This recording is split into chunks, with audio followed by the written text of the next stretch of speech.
Okay, so assalamu alaikum. Well, in this video, we'll take a look at the muscles of the anterolateral abdominal wall, and there are four important muscles. कुछ unimportant muscles भी होते हैं, but first we'll take a look at the important muscles of the anterior abdominal wall. Now there are three muscles: external oblique, internal oblique, and the transversus abdominis. External oblique is the outermost. Then we have the internal oblique, and the deepest is the transversus abdominis muscle in the anterior abdominal wall. Then we have on either side of the linea alba, we have the muscle that is rectus abdominis, जो कि हमारे six pack का muscle भी होता है. When we plank too much, it gets prominent. अच्छा, so these are the four muscles जिन्हें हमने ओरिजिनल इंसर्शन और नर्व्स प्लाई देखनी है when we look at the muscles of the anterolateral abdominal wall. इसके अलावा कुछ अनइम्पॉर्टेंट मसल भी होते हैं जैसे कॉन्जॉइंट टेंडन, पैरामेडालिस मसल या cremaster muscle, but they are not that important in causing the movements of the abdominal wall. अच्छा जी, first muscle is the external oblique muscle. It originates from the lower 8 ribs. उनके shafts की middle aspect से ये origin ले रहा होता है by 8 fleshy bellies. So coming from the middle of the shafts of lower 8 ribs, we have the origin of the external oblique muscles. Fibers downwards, medially and forward run कर रहे होते हैं, and then they get inserted onto this midline aponeurosis, which is extending from the Ziegfeld process, linea alba, all the way to the pubic crest, pubic tubercle, and the symphysis pubis. So this is the origin and the insertion of the external oblique muscle coming from the middle of the shaft of the lower 8 ribs all the way to the aponeurosis, extending from the Ziegfeld process, linea alba, pecten pubis, pubic tubercle, and the symphysis pubis. अच्छा, ये हो गया इसकी insertion. In addition to inserting on this aponeurosis, this muscle, the external oblique muscle, also gets its insertion onto the anterior two third of the outer lip of the iliac crest. We know that the iliac crest having three parts: the outer lip, the inner lip, and the intermediate area. So on the outer lip of the iliac crest, we have the insertion of the some of the fibers of the external oblique muscle. लेकिन जो most of the fibres होते हैं वो एक एपोनेरोसिस बनाकर Ziegfeld process से लेकर symphysis pubis तक और लिनिया अल्बा पर ही अटैच हो रहे होते हैं. In case of nerve supply, the nerve supply of this external oblique muscle is by the way of the lower 6 thoracic nerves, जो कि बेसिकली हमारे T6 से T12 तक बनती हैं, right. So this will B supplying the external oblique muscle, and these nerves are basically originating from the spinal cord. Okay, इसका action हम लोग कंबाइन देखेंगे along with other muscle of the anterior abdominal wall. The second muscle is the internal oblique muscle. जैसे हम देखा कि जो हमारा एक्सटर्नल ओब्लिक मसल था वो अपवर्ड से डाउनवर्ड मूव कर रहा था. In the same way this muscle is originating from the lower part, और ये नीचे से ऊपर की तरफ ऐसे इसके फाइबर से रन कर रहे होते हैं, and opposite direction to that of the external oblique muscle. ये थोड़े से ऑपोजिट मूव कर रहे होते हैं. ऊपर से नीचे आता है, ये नीचे से ऊपर जा रहे होते हैं फाइबर ऐसे करके. So it's getting its origin from the lateral two third of the inguinal ligament. हम जब इंग्वाइनल लिगामेंट की अपवर्ड अटैचमेंट देखी तो उसमें हमने ट्रांसवर्सल एब्डोमिनस और इंटरनल ओब्लिक मसल की अटैचमेंट भी देखी थी. So from the lateral two third of the lateral inguinal ligament we have the origin of this muscle, the internal oblique muscle. In addition to this, we also have its origin from the intermediate area of the iliac crest. Anterior two thirds of the intermediate area of iliac crest is also giving its origin. In addition to that, since it is a lumbar region, the thoracolumbar fascia is also giving the origin to the internal oblique muscle. तो इसके तीन origin हो गए हैं from the intermediate area of the anterior two third of iliac crest, from the thoracolumbar fascia, and from the lateral two thirds of the inguinal ligament. फिर ऊपर move करता है and it gets inserted on the lower 3 to 4 ribs and their costal cartilages, as you can see. But we must know that this muscle, the internal oblique muscle, never crosses the costal margin. costal margin को कभी cross नहीं करता. costal margin कैसे बन रही होती है? Basically हमारे 7th costal cartilage के लेवल पे बन रही होती है by the combination of the costal cartilage of the lower 5 ribs ना, उनसे बन रही होती है यहाँ पर इस लेवल पे. तो ये उसको कभी क्रॉस नहीं करता, और ये बस 2, 3 और 4 रिब्स के कॉस्टल कार्टिलेजेस पर उन रिब्स के इनर एस्पेक्ट पर जाकर अटैच हो जाता है. And in addition to that, definitely ये एक हमारे कॉमन एपोनेरोसिस जो कि मिड लाइन में बना हुआ था, उसके साथ भी इसके फाइबर्स कुछ मर्ज कर जाते हैं जो कि एक्सटेंड कर रहे होते हैं from the Ziegfeld process all the way from the linea alba to the pubic symphysis. So वहाँ पे भी इसका आ जाता है insertion, and this will be supplied by again by the lower 6 thoracic nerves. लेकिन लोअर 6 thoracic नर्व्स के साथ साथ चूँकि थोड़ा नीचे वाला मसल है तो इसको फर्स्ट लंबर नर्व भी सप्लाई देगी. ओके जी, the next muscle is going to be the deepest muscle of the anterior abdominal wall, that is the thoracic abdominis muscle. Okay, अब इसकी ओरिजिन कैसे होती है? इसकी जो लोअर ओरिजिन है ना वो तो सेम है as that of the internal oblique muscle, that is from the, लेकिन ये वो आ रहा था from the lateral two third of the inguinal ligament. ये आ रहा है from the lateral 1/3 of the inguinal ligament से. इसके अलावा वो आ रहा था from the intermediate area of the anterior two third of the iliac crest से. ये आ रहा है from the inner lip of the anterior two third of the iliac crest से. अच्छा, इसके अलावा ये thoracolumbar fascia से भी आ रही होगी उसकी डाउनवर्ड अटैचमेंट. इसकी अपवर्ड अटैचमेंट भी होती है. अपवर्ड की अटैचमेंट ऐसे होती है कि आ रहा होता है from the inner surface of the lower 6 costal cartilages. जो लोअर 6 कॉस्टल कार्टिलेजेस उनकी इनर सर्फेस से इसकी अपवर्ड ओरिजिन होती है, और ये दोनों लोअर और अपर फाइबर मिलके कन्वर्ज कर जाते हैं ऑन टू दिस एपोनेरोसिस, जहाँ पे बाकी सारे फाइबर्स कन्वर्ज किए थे. और ये एपोनेरोसिस Ziegfeld प्रोसेस से लेकर all the way downward from till the like over the lineal band all the way to the pubic symphysis इसकी अटैचमेंट हो जाती है। सो यही होती है इसकी insertion, that it is originating from the inner lip of the iliac crust, originating from the thoracolumbar fascia, originating from the lateral 1/3 of the inguinal ligament, and from the inner surface of the lower 6 costal cartilages, and both fibers are getting inserted onto the epineuritis, extending from the Zephyr process to the pubic symphysis and across the linea alba.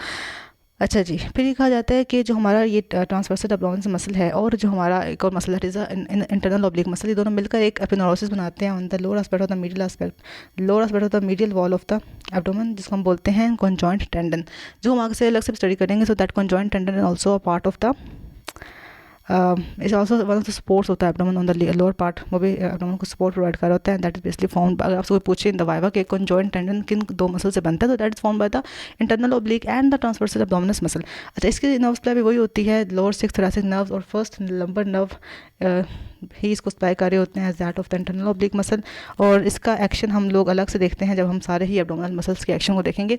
The next muscle is going to be the rectus abdominal muscle, जो on either side of linea alba हमें एक muscle extend करता हुआ दिखाई देता है, and it's also the muscle of the 6 pack, एंड इसका ओरिजिन थोड़ा डाउनवर्ड होता है, ये नीचे से ऊपर ऐसे रन कर रहा होता है मसल। सो इसके दो हेड्स होते हैं, middle head and lateral head. जो मिडिल हेड होता है वो middle aspect of the pecten pubis से ओरिजिनेट कर रहा होता है, और जो इसका प्यूबिक क्रस्ट से जिसको मिडिल हेड है वो middle aspect of the pubic crest से ओरिजिनेट करेगा, जो इसका लेटरल हेड है वो lateral aspect of the pubic crest से ओरिजिन लेता है, and then they move all the way upward to get inserted on the xiphoid process and the costal cartilage of the 5th, 6th and 7th ribs. So ये हो गया इसका origin and insertion, originating from the medial and lateral aspect of the pubic crest, moving upwards all the way to the xiphoid process and the costal cartilage of the 5th, 6th and 7th ribs. So इसके जो nerves होती है that's by the way of the lower 6 या 7 thoracic nerves from the I think T5 से T12 तक बनती हैं, तो सारे इसको सप्लाई देंगी। इसकी जो नर्व सप्लाई सारे ही एब्डोमिनल मसल्स की वो थोरासिक नर्व से दे रही हैं, मोस्टली लोअर 6 या लोअर 7 और फर्स्ट लंबर, यही उसको सप्लाई दे रही होती हैं। अच्छा, चूँकि हम अब सारे मसल्स पढ़ चुके हैं तो हम इनकी कंबाइंड एक्शंस भी देख लेते हैं। तो जितने भी हमारे एंटीरियर वॉल के मसल्स हैं, चाहे वो एक्सटर्नल ऑब्लिक हो, इंटरनल ऑब्लिक हो, ट्रांसवर्सस एब्डोमिनस हो या फिर रेक्टस एब्डोमिनस मसल हो, सबके कंबाइंड एक्शंस ही होते हैं। The first action is to support the abdominal viscera. We know that this all muscles are forming a wall, firm but elastic wall for the suspension of all the abdominal viscera, so that they may swell, they may compress, they can do anything within the boundary of these muscles na? So they are providing a support for the abdominal viscera. Second function is to help in the expulsive actions like in defecation, in micturition, parturition, yeah, in case of vomiting we have to contract the belly. So on that aspect also these muscles are providing a support for the respective actions. The third is the forceful expiratory movements. When you have to forcefully expel, like during sneezing, coughing, shouting or whatsoever, we need to have the contraction of these anterior abdominal wall muscles. Then the fourth action is to the movements of the trunk. For example, flexion करवाता है rectus abdominis muscle, lateral flexion करवाता है हमारा obliques, right? हर side का oblique उसी side की flexion कराता है. In addition to that, the rotation of the trunk, that is by the way of एक साइड का internal oblique और opposite साइड का external oblique जब एक साथ contract करते हैं, then we get the contraction, the rotation of the trunk. So that's also a function of the anterior abdominal wall muscles. So ये चार actions support expulsive movements, respiratory movements, forceful, and the movements of the trunk are the function of the anterior abdominal wall muscles. ये तो हो सारी important चीज़ें. अब कुछ unimportant muscles की बात कर जाते हैं जो स्टिल हमारे एंटीरियर एब्डोमिनल वॉल के मसल्स ही हैं. We talked about the conjoint tendon. हमने कहा था कि जो हमारा ट्रांसवर्सल एब्डोमिनल मसल है, जो हमारे इंटरनल ऑब्लिक मसल है, उन दोनों के फाइबर्स कन्वर्ज करते हैं डाउनवर्ड्स और अटैच हो जाते हैं on the pecten pubis, and these fibres are called as a conjoint tendon. इसका फंक्शन ये होता है कि ये सपोर्ट कर रहा होता है हमारे एब्डोमेन को on the lower medial aspect, right. अच्छा, इसका जो मीडियल अटैचमेंट होती है, मीडियली ये यूनाइट करा जाता है with the rectus sheath. We know that rectus sheath is a sheath covering the rectus muscle, right. हमने जो भी रेक्टस मसल देखा, रेक्टस मनुष्य को कवरिंग कर रही होती है उसकी हमारी रेक्टस शीथ, और इसी के साथ कन्वर्ज कर रहा होता है मीडियली ये हमारा conjoint tendon.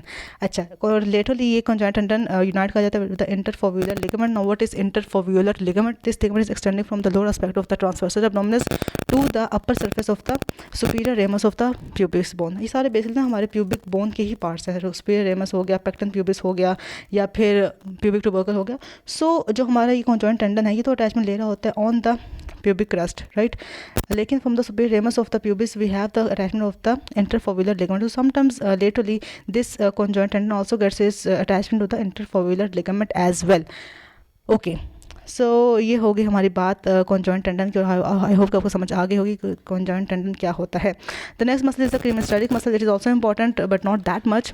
This muscle is basically forming the several loops, the superficial loops and the deep loops. और ये ओरिजिनल ले रहा है, सुपरफिशियल लूप्स होते हैं, ओरिजिनल ले रहे होते हैं फ्रॉम द मिडल होते हैं इंग्वानल लिगामेंट। हमने इंग्वानल लिगामेंट की अटैचमेंट्स की बात की थी, तो हमने क्रीमेस्टेरिक मसल को डिस्कस किया था कि from the middle of the inguinal ligament we have the origination of the this cremasteric muscle, जो कि फिर आगे जाके इंसर्ट होता है on to the pubic tubercle and the pubic crest and the pectoral pubis. So this muscle will actually be forming the support for the spermatic cord, and it will be by the end it will be reaching the testes as well. So अगर इस muscle की actions की बात की जाए तो it's very important muscle because it will be suspending the testes, and in addition to that it's also involved in the cremasteric reflex. That is when we scratch or we stroke the upper part of the middle aspect of the thigh, it causes the elevation of the testes, so that is the cremasteric reflex. तो उसमें भी इस muscle का बहुत important role होता है. And then we know that there is a mechanism of the inguinal canal कि हम अगर हमारा इंट्रा एब्डोमिनल प्रेशर ज़्यादा हो जाए, so this muscle the cremasteric muscle it contracts to close the superficial inguinal ring to obliterate the inguinal canal, ताकि उसमें कोई ना वीकनेस या पोटेंशियल वीकनेस का एरिया डेवलप ना हो.